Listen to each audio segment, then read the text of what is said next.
Radio Clédou à Sikasso, 103.5 MHz. Radio Clédou, le journal, avec Sotelma Malitaire.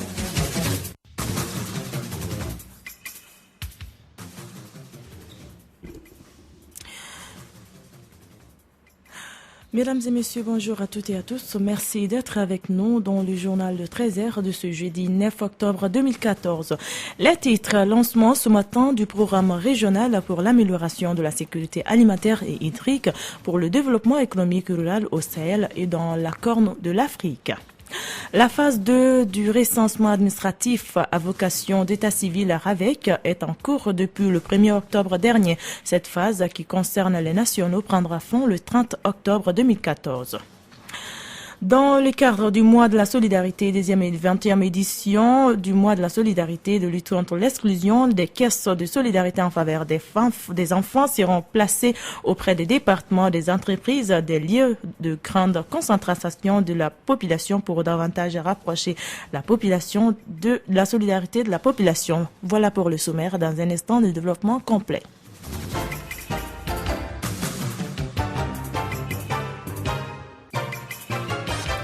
Une fois de plus, bonjour à toutes et à tous. Au microphone, Kani Keita, la technique est assurée par Fatou Fall. Démission Sidi Mohamed Kanyassi, conseiller du président Ibeka, dont le nom apparaît dans des contrats militaires, vient de démissionner. Il fait partie des agents qui sont accusés par le FMI de surfacturation. A-t-il réellement démissionné? Oui, il a été contraint de le faire. Nous y reviendrons avec plus d'informations dans nos prochaines éditions.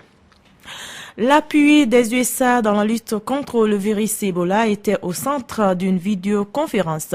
Elle a porté la mise en place de l'appui des USA, c'est là après une visite des experts américains en Guinée, Sierra Leone et Libéria. Les USA vont former 500 agents dans les pays concernés, créer une base militaire à Dakar et faire des analyses et recherches dans les laboratoires. Écoutons Nancy Libor, l'administratrice adjointe du bureau de l'USAID pour la démocratie, les conflits et l'aide humanitaire, l'une des animatrices de la vidéoconférence. Des propos recueillis par Kassim Traoré. Il n'y a pas de question que cette propagation est historique et sans précédent. Les États-Unis sont entièrement mobilisés et nous faisons tout ce que nous pouvons pour lutter contre ce virus. Je reviens de Libéria où je me suis rendue avec mes collègues du département de la Défense et du CDC et nous avons pu voir de nos yeux à quel point le Libéria est dans une lutte acharnée contre cette maladie. Nous avons vu des stations pour se laver les mains partout. Nous avons vu notre température a été prise plusieurs fois. Les écoles sont fermées. Les gens ont peur. Il y a également une réaction, une réponse, une stratégie très claire. L'ESG a une stratégie intergouvernementale qui est focalisée sur le contrôle de la propagation, mais également sur la manière de mitiguer les impacts économiques, les impacts en termes d'alimentation, pour développer un leadership cohérent de manière à ce que le monde entier puisse de manière efficace contribuer à cette réponse. Également, à plus long terme, il y a une question de sécurité au niveau international. Nous avons pu nous rendre au Libéria. C'était là Nancy Libor, administratrice adjointe au bureau de l'USAID pour la démocratie, les conflits et l'aide humanitaire. Lancement ce matin du programme régional pour l'amélioration de la sécurité alimentaire et hydrique pour le développement économique rural au Sahel et dans la Corne de l'Afrique. Le but de ce programme est d'améliorer la sécurité alimentaire et hydrique et booster le développement économique des populations rurales dans les zones du projet. Initié par World Afro-Forestry Centre en partenariat avec Sahelco, ce programme a été financé par la Direction générale de la coopération internationale du ministère des Affaires étrangères des Pays-Bas. Pour plus de précisions, écoutons la présidente du conseil d'administration du Sahelco, Bintou Nimaga. Ce programme se propose de promouvoir essentiellement l'amélioration de la fertilité des sols, la restauration et l'enrichissement des parcs agroforestiers, la disponibilité de l'eau pour diverses utilisations, l'amélioration et la promotion des chaînes de valeur porteuses, l'accès au marché, au crédit et aux services financiers la promotion du partenariat public-privé. Ce programme, dont notre organisation Sahel Eco assure la coordination nationale au Mali, sera mis en œuvre en partenariat avec des ONG. Sur le plan régional, ce partenariat s'étend à 4 autres pays africains bénéficiaires du programme, à savoir le Burkina Faso, le Niger, l'Éthiopie et le Kenya. Au Mali, le programme sera mis en œuvre selon une approche inclusive et participative dans 180 villages des régions de Sikasso, Ségou et Mopti. Quant au représentant du ministre du Développement rural, Daniel Kelman a rappelé l'importance qu'accordent les départements à ce programme. Il a ensuite réitéré l'engagement du ministère à soutenir pour l'épanouissement du secteur rural. Nous l'écoutons. Je suis persuadé que les actions envisagées dans le cadre de ce programme auront un impact certain sur la résilience des exploitations familiales agricoles dont dépend majoritairement notre production agricole.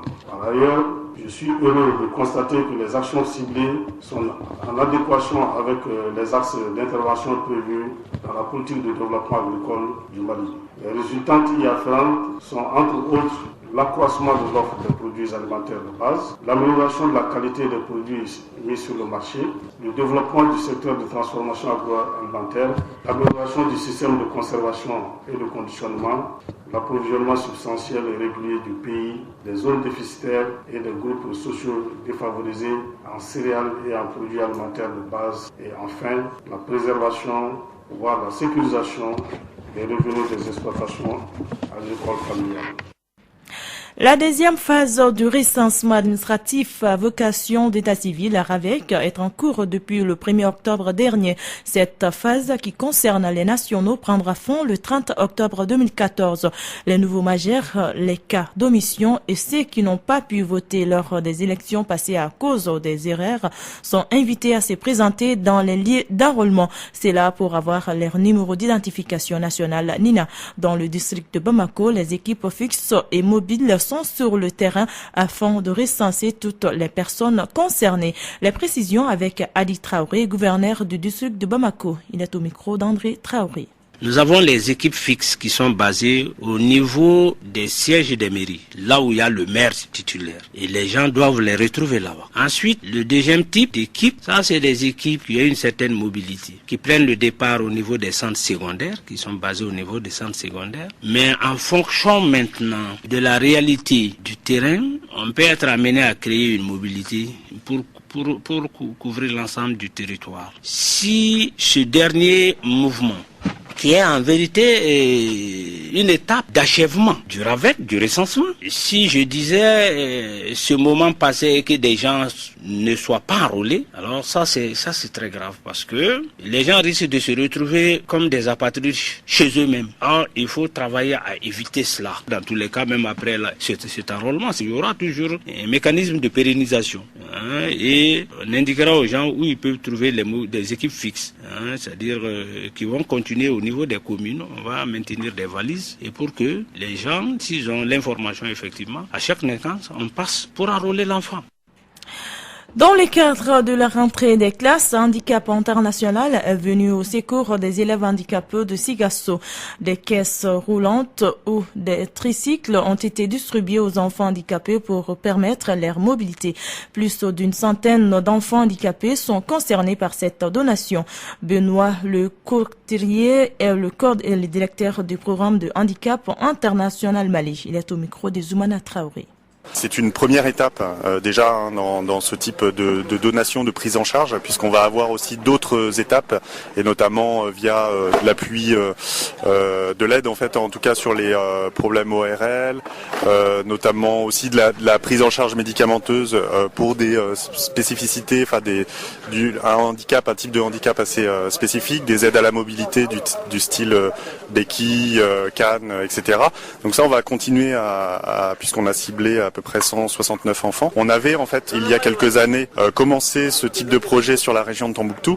Avec les événements que vous connaissez au Mali, on a dû réorienter en fait notre projet sur la région de Sikasso et avec les bons résultats qu'on connaît aujourd'hui, puisqu'on est en train vraiment de s'ancrer dans la région et d'avoir un partenariat qui est très positif avec la région de Sikasso. Nous, on compte énormément sur les parents aussi pour qu'ils s'impliquent sur le fait de participer à la mobilité de ces enfants et aussi de les pousser vers la scolarité. Ça, c'est très important, c'est vraiment le sens de notre projet, changer les mentalités, faire en sorte que les enfants handicapés aient les mêmes droits que les autres enfants. À l'occasion du 20e édition du mois de la solidarité et de lutte contre l'exclusion, le lancement des caisses de solidarité en faveur des enfants a eu lieu hier après-midi à la plateforme de veille. Cette initiative du ministère de la Femme, de l'Enfant et de la Famille. Il veut placer les caisses de collecte de fonds auprès des départements, des entreprises publics et privés, les lieux de grande concentration de la population pour davantage rapprocher la solidarité de la population. La cérémonie de lancement était présidée par les chefs du cabinet de la première dame du Mali. Nous vous proposons d'écouter les chefs du projet Caisse de solidarité pour les enfants en situation difficile. Koulibaly Siga Keita au micro de Fanta Diakité.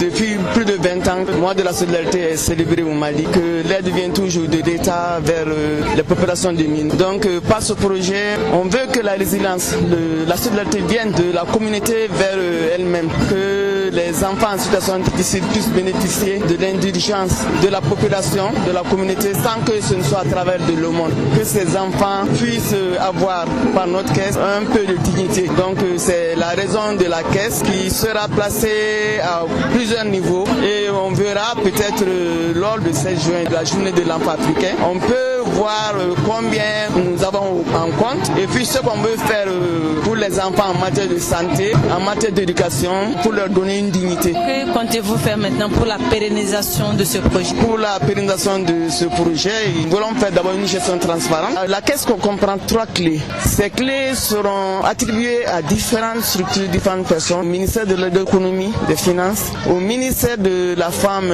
et puis au ministère de la solidarité. Mais au moment de l'ouverture de la caisse, la structure qui habite la caisse sera également présente dans la commission de gestion de la caisse.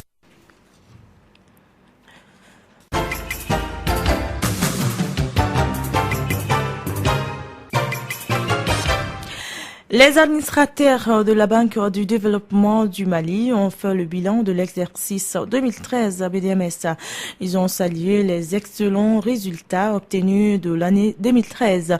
La BDMSA a réalisé un résultat net d'exploitation de plus de 11 milliards de francs CFA pour un objectif programmé de plus de 10 milliards. C'était en présence effective de tous les administrateurs bancaires et commissaires aux comptes. Mariam Kouyaté nous en dit plus. La Banque du développement du Mali, BDMSA, a fait le bilan de l'exercice 2013. Faut-il le signaler?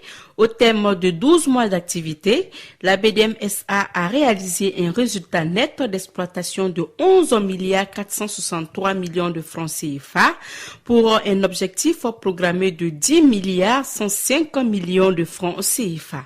Le président du conseil d'administration de la BDMSA, Abdoulaye Dafé, a souligné que la BDMSA occupe et occupera par la grâce de Dieu une place de choix dans le classement des banques de l'UEMOA.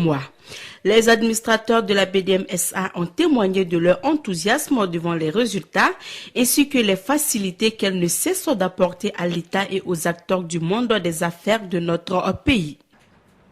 Merci Mariam Kouyaté. Développer une vision stratégique sur les contributions de la société civile à la paix et le développement au Mali. C'est l'objectif d'un atelier organisé par la Coalition nationale de la société civile pour la paix et la lutte contre la prolifération des armes légères. Durant 2 jours, les participants vont mettre l'accent sur 2 groupes importants de la société civile, à savoir les autorités traditionnelles et les associations de femmes. Ils échangeront sur les points de vue, leurs rôles et responsabilités et comment contribuer au processus de consolidation de la paix au Mali. Mariam Kouyaté. Discuter des voies et moyens pour consolider davantage la paix et la sécurité au Mali, tel était le but de cet atelier qui a regroupé une vingtaine de participants. Les débats ont porté entre autres sur les relations intra- et intercommunautaires au Mali, les fondements de l'islam et implications pour la consolidation de la paix et la sécurité dans notre pays. À l'issue des échanges, plusieurs recommandations ont été formulées par les participants. Écoutons quelques-uns. Pour ce qui concerne la réconciliation, moi je pense qu'il vaut bien négocier. Je n'approuve pas l'impunité. Je pense aussi qu'il faut améliorer ces relations avec les pays voisins. Que les Maliens puissent se parler entre eux, trouver des solutions aux problèmes qui nous déchirent et continuer à vivre ensemble. Je peux que me réjouir et me féliciter de l'organisation de ce premier atelier portant sur le rôle et la responsabilité de la société civile dans la construction de la paix et de la réconciliation. Mes attentes, c'est que, à la fin des ateliers, que je puisse disposer du rapport de l'atelier pour être pour nous une sorte de boussole. C'est de retrouver les valeurs de dignité, d'unité, de réconciliation, de paix, de tolérance. Bien après cet atelier national, nous allons organiser dans toutes les régions des rencontres intercommunautaires pour discuter des voies et moyens de sortie de crise. Je veux que tout le monde s'engage. Nous devons tous apporter notre contribution parce que on a une tradition, on attend toujours qu'on apporte tout et on ne se dit pas que nous-mêmes on doit contribuer. À noter que dans l'accord cadre du processus d'Alger, la société civile a été reconnue comme l'une des acteurs incontournables dans la recherche et la consolidation de la paix. Merci Mariam Kouyaté. Fin de cette deuxième édition de Clé de l'info qui vous a été présentée par Kani Keita avec la complicité technique de Fatou Fall. Merci à tous de l'avoir suivi. Mais c'est pas tout. Restez branchés sur les ondes de la radio Clédou. Vous aurez tout à l'heure votre émission sport avec Djibril Kaba, Ousmane Traoré et Sékou Kone. Prochain Cap Info est à 14h. Merci.